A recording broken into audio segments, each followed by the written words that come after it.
What is cracking, Hope Nation? It's your friendly neighborhood, Kevin Hines, and I am very, very excited. Ladies and gentlemen, family, colleagues, and friends, today we have a fantastic guest on the Hinesights Podcast.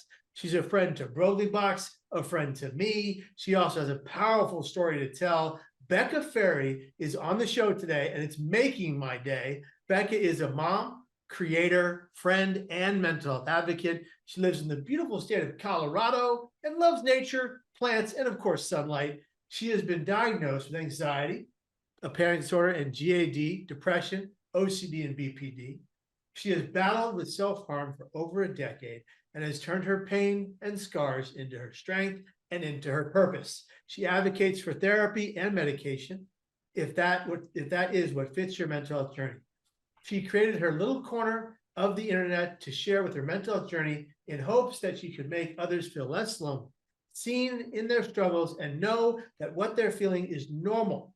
She's battled year by year with body image issues and mental illness, isolating and having negative coping strategies. But she is also a passionate individual when talking about mental health because she never wants someone to feel the way she did at her lowest. She's giving back to her community every single day, and she should be a friend to you. So follow her soon as this podcast is over, or do it right in the middle if you have the nerve. Okay, please give a crowd-pleasing, uproarious welcome to the Hinesights Podcast guest, the one, the only, the incredible Becca Ferry. Becca, welcome to the show. So glad to have you on. How are you today? Thank you, Kevin. I'm doing really great. I'm so honored to be here. Thank you so much for having me. I feel so honored. We're glad you're here. Thank you for coming on the show. Let's get right into it. Becca, let's go back. This is my favorite question to ask people to get to know them just a little bit before we get into the meat and bones of the story. Becca, let's go back. The very beginning, in the rearview mirror, where were you born? I was actually born in Maryland, but I don't remember much because I didn't live there very long. My dad was in the military, so we moved a lot of everywhere. So while I was born in Maryland, I usually say that I'm from Florida because I spent most of my life there. But yeah, that's where I was born. Okay. What was your upbringing like? Come on, break it down. Yeah, so I mean, I feel like for the most part, we were an average family of five. As mentioned before, my dad was in the military, so moving around a lot, went to a lot of schools. I think I went to like 8 or 9 schools. So a lot of moving, a lot of making friends, leaving friends, things like that. My parents, were really great, very dedicated to work. And I feel like I had a very good nurturing childhood, but at the same time, there were many cracks that I got, I fell into. So, my parents divorced when I was about 13, 14 years old. We did, grow up in church and had that community. But then when they got divorced, I think that's kind of when everything kind of began. Okay. When did you first start struggling with your mental health crisis or issues? Yeah, so sometimes I feel like I suspect it started at a really young age, especially like OCD. I had a lot of like things that I struggled with as a child that I never really knew were not abnormal, but not like the average person. So I would say like the majority of my mental health struggles began probably when I was about 14. So a lot of it was, in high school. I was bullied really severely, to the point where I almost dropped out of high school. I mean, I was smart. I was really involved in academics and I loved school since I was young. I loved my teachers. I loved being at school. It was really great, but I think high school was a really big turning point for me.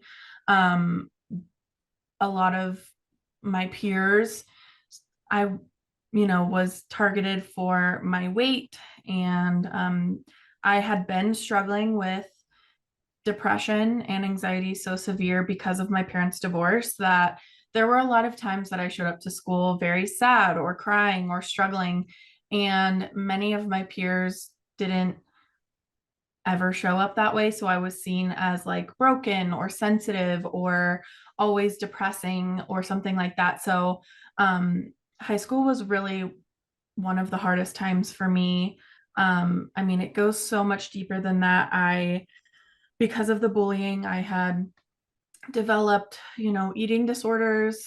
And I had, I was hiding in bathrooms. It sounds so cliche, like a movie, but was hiding in bathrooms during lunchtime to either not eat or just eat my food in peace without like anyone looking at me because there was so much shame around it. By being bullied because of my weight, I was so scared to be seen eating at all.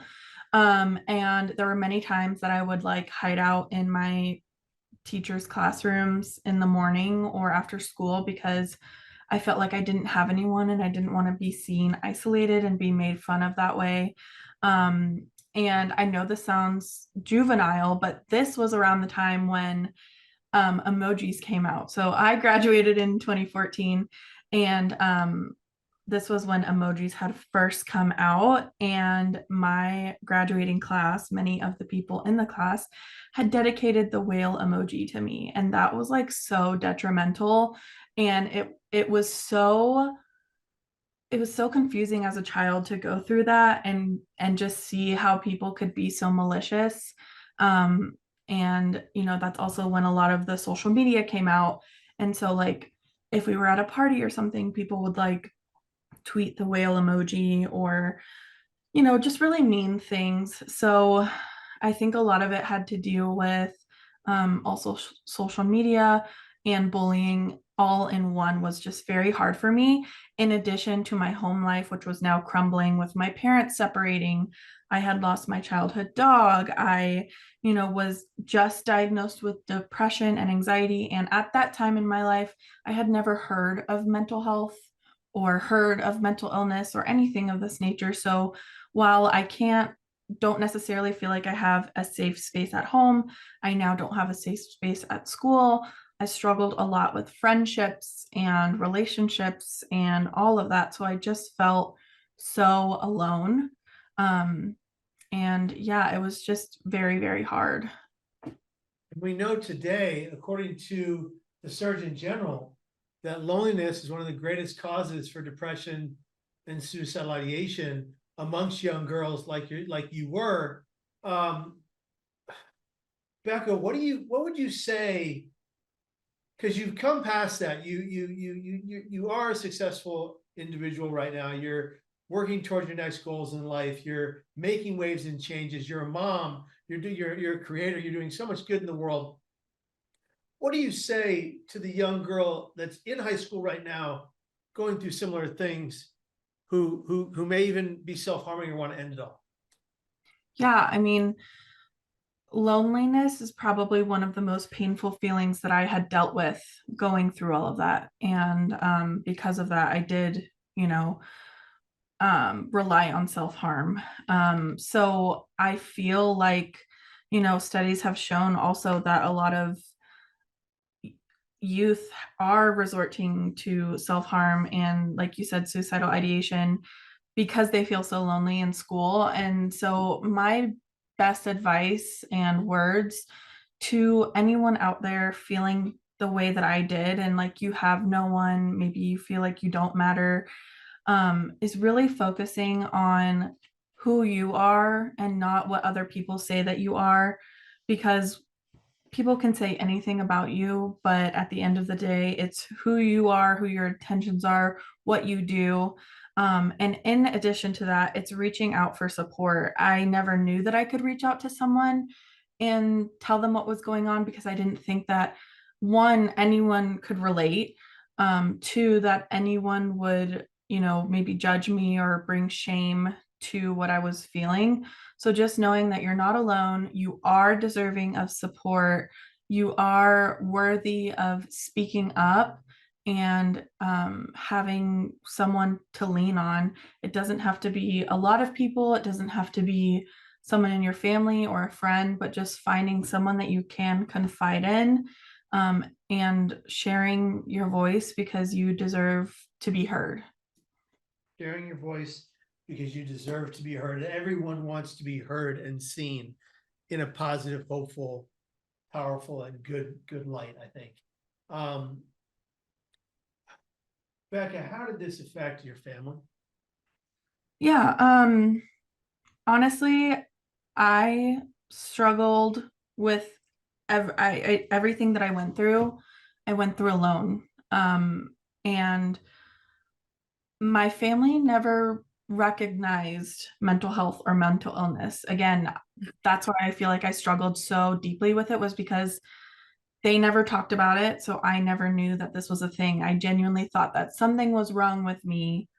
And yeah, I mean, so they had really never recognized what mental health was, what mental illness was. So honestly, it was a lot of invalidation and told that I'm overreacting and that I'm dramatic and that I'm sensitive. And I spent a lot of time in my room by myself. Anytime I was dealing with sad emotions or negative emotions, or I was having a hard day, I feel like I was kind of just sent to my room to deal with that, which we know today is not beneficial for anyone. Um, so yeah, that was really hard. And I don't blame them if they didn't know. Um, it's very like slippery slope with that. Um, you can't blame someone for something that they didn't know, but at the same time, I really do wish that I had that support when I was younger. Um, my mom now today is really proud of the work that I do, and she is so supportive and continuously learning about mental health and how she can support me and how she can be there for me. But you know, back in the day, I just think that it wasn't really talked about as much as it is now today. So hopefully we can make strides and no one else can like go through what I went through. Yeah. Yeah, parents don't know what they don't know, and parents aren't superhuman, and they can't help if they don't know what's really going on, and if they don't understand it or empathize with it, right? And that's part of the problem we see even today with so many youth and kids in their high school years or middle school years who are struggling both at home and at school. Yeah. Becca, could you enlighten us on some of the hardest or what you would call the most difficult or harrowing times of your life? Yeah. So kind of in the midst of those years that I was telling you about, really just highlighting the isolation that I felt, um, my parents going through their divorce, my brothers, you know, getting in trouble, and then dealing with struggles at school. This brought a lot of me spending time in my room alone. And with that, at the age of like 14 or 15, I had picked up self-harm. I really don't know how. Sometimes I think like, how did I start? But I don't think I really like heard of it or saw it or anything. It was just something that I leaned on to cope. It was the only way that I knew how to cope at the time. And it just was like an outlet for me to not feel mentally and focus on something else. So like just those times I just think about me in my room, and I think that that was one of the hardest times. You know, I've always had this fear of death. So while I have thought in my head, I wish I could just not be here, completing the act was never something that really like ran across my mind. But there were many times where I thought, you know, I wish something bad would happen to me just to see how many people would care, or I wish that I could just disappear.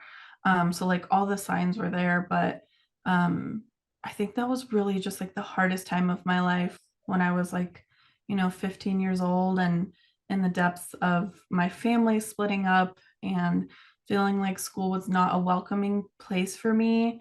And I really just felt like I didn't fit in this world. Hmm. So you experience and live with self-harming issues, which can be very dangerous, which can often lead to more dangerous things like suicide. It didn't for you. Your experience with self-harm. Can I ask you how did you break free from that? and and what would you say to parents dealing with children who are self-harming? Both those questions I think are very important to touch upon right now. How did you break free from the self-harm to not self-harm? And then how would you express to family members of those who are, how to help them? Yeah. So something that many people don't understand, self-harm is an addiction. At the end of the day, it's something that is used to distract yourself or find comfort in or something like that. So, it can be really hard to break, which is important to recognize. It's not something that you can just tell someone to stop. And so for me, it was something called harm minimization, which is essentially it's kind of like short-term solutions to the urges of self-harm that you may have, but it's a safer alternative. And it's kind of like if you're addicted to smoking cigarettes and you find lesser ways to do it where you eventually can stop. So for me, it was like instead of cutting, it was like snapping a rubber band. And then it was like journaling about it and then eventually moving my way out of it. So finding safer alternatives that weren't so extreme to hurting myself.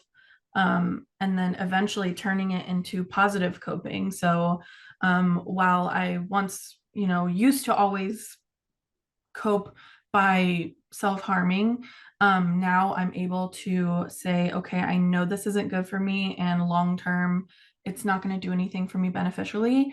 It's saying, okay, well, instead of feeling these heightened emotions and wanting to relapse, I can take these heightened emotions and do something else, like run really fast and get my heart pumping, or using an ice cube in my hands where it's so cold that it hurts, but I'm not actually hurting myself. And these have been proven to be able to help move into recovery and move into more positive ways. And, I want to recognize that this is not easy by any means, but small steps can make big impacts in your recovery. And then for the family members aspect, no one in my family knew, honestly, until a few years ago when I started doing my advocacy work online.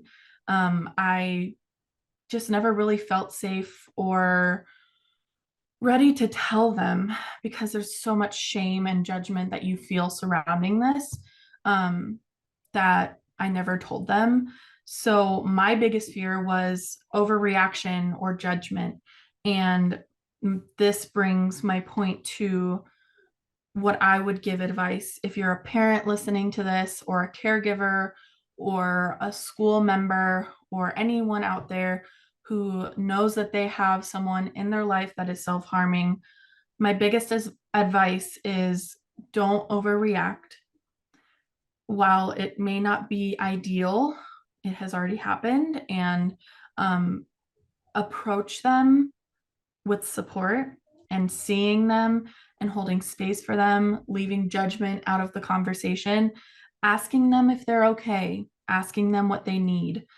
Even if you don't understand what's happening or why they're doing it, you can still support them during this time and offer them positive tools under their belt. Ask them if they would like to utilize therapy or support groups or positive distractions, like writing on yourself with a red marker has been showing, like studies have shown, can help because it, may look like one thing, but it's actually not harming you.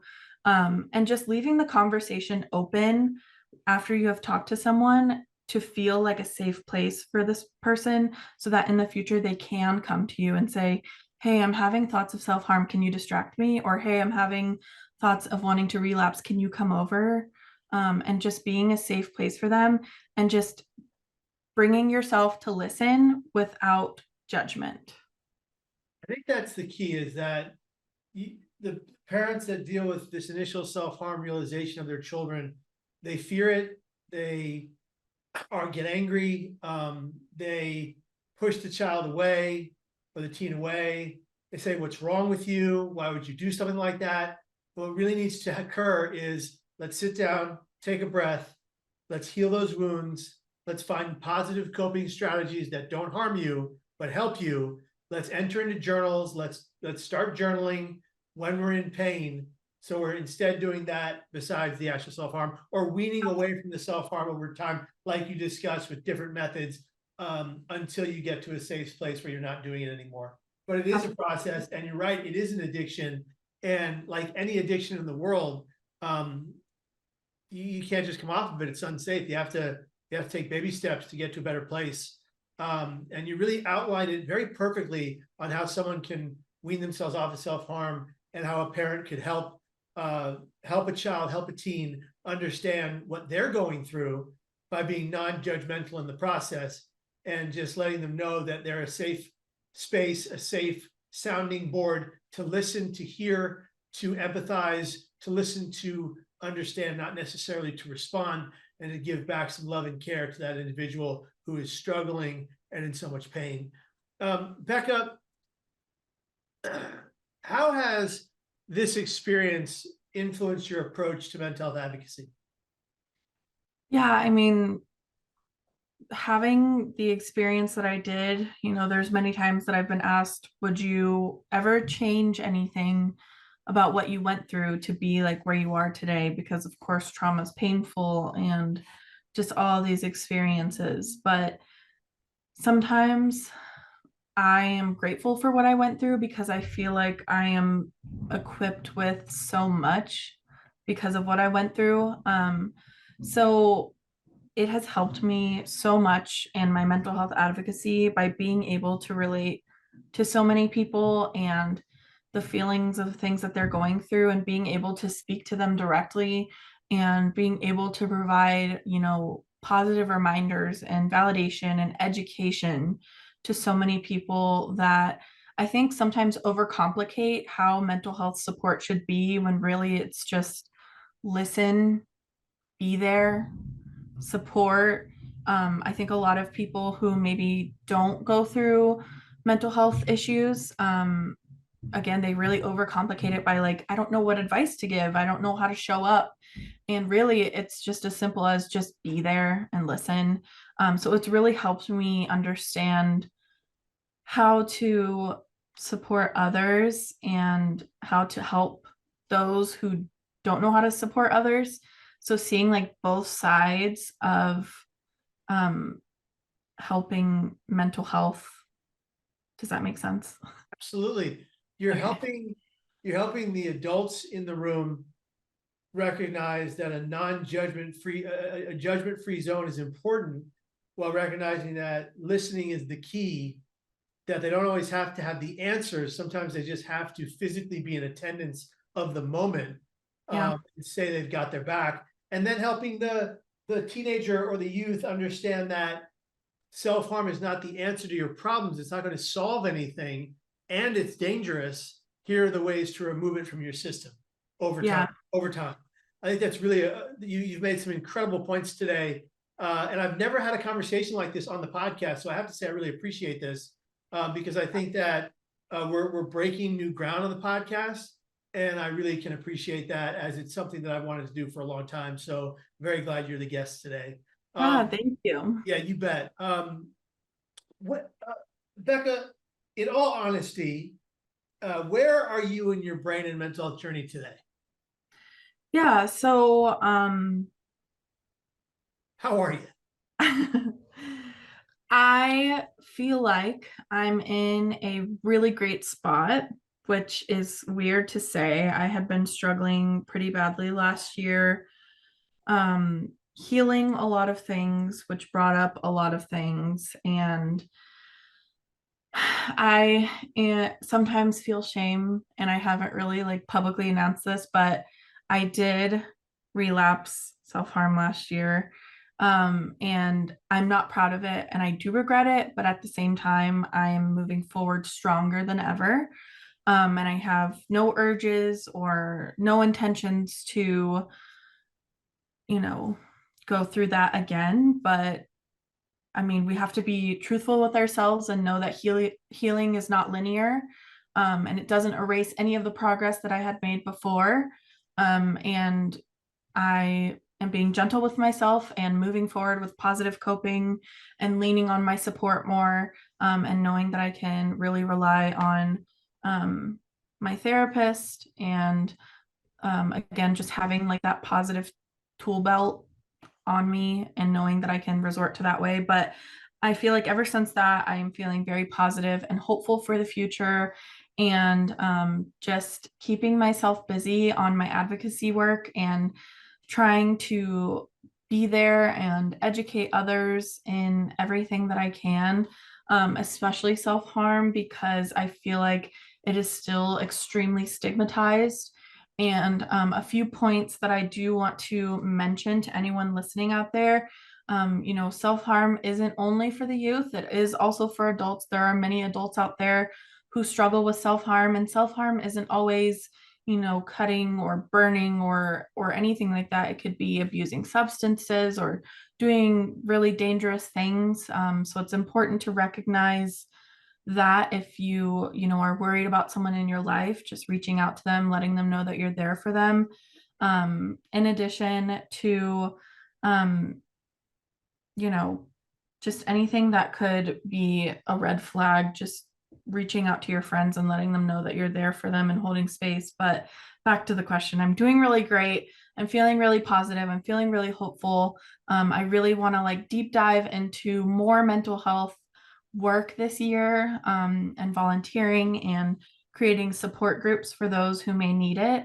I know there are a lot of people out there who don't have friends or family that they can lean on. So providing like a free space for that, and anyone who may need support during that, and also launching a product on March 1st for self-harm awareness.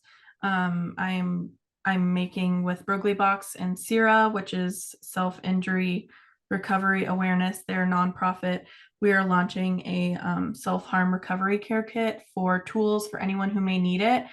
So I'm really proud of that. That's like something dream of mine that I've been wanting to do, to give the tools to anyone out there who could need them, and resources as well. So yeah, just really leaning into my work and continuing to heal.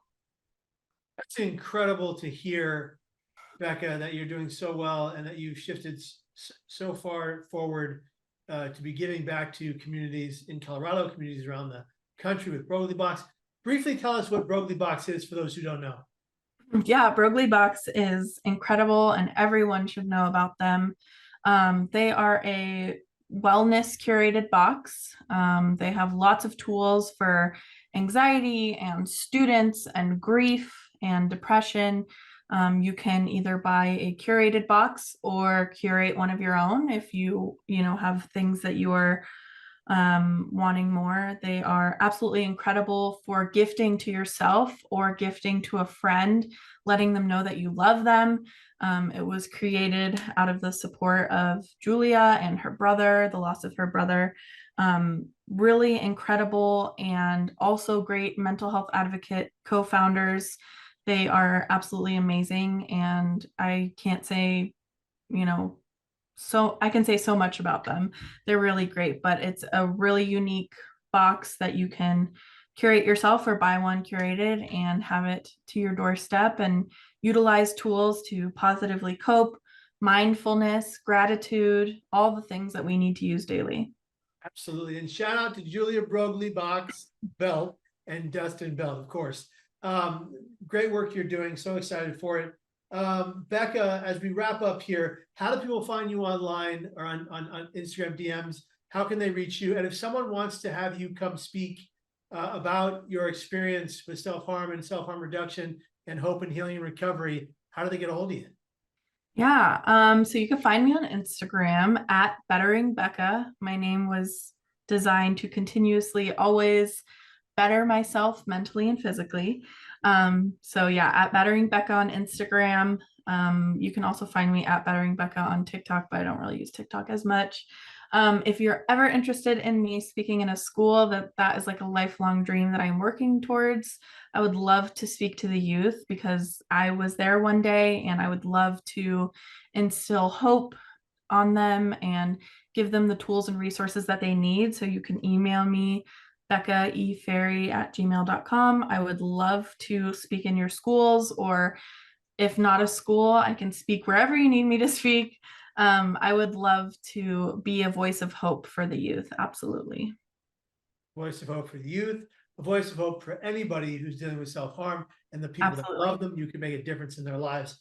Friends, family, colleagues, everyone in between, thank you for listening to another episode of the Hinesights Podcast or viewing on YouTube. We appreciate you. Thank you for listening, doing, watching, subscribing. And if you're having a hard time with self-harm and you're going through it and you're in the mud and you're stuck, listen to this podcast and then start to take the steps that Becca outlined to change your life one day at a time, and do the reading, do the research and understanding, get it in your head what you can know and learn about self-harm reduction so you can change your brain to change your life, as the great Dr. Amen always says.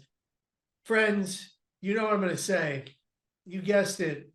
Be here tomorrow and every single day after that. You are loved, you are valued, and you matter. And if nobody else says it today on this episode, we love you and we want you to stay. See ya.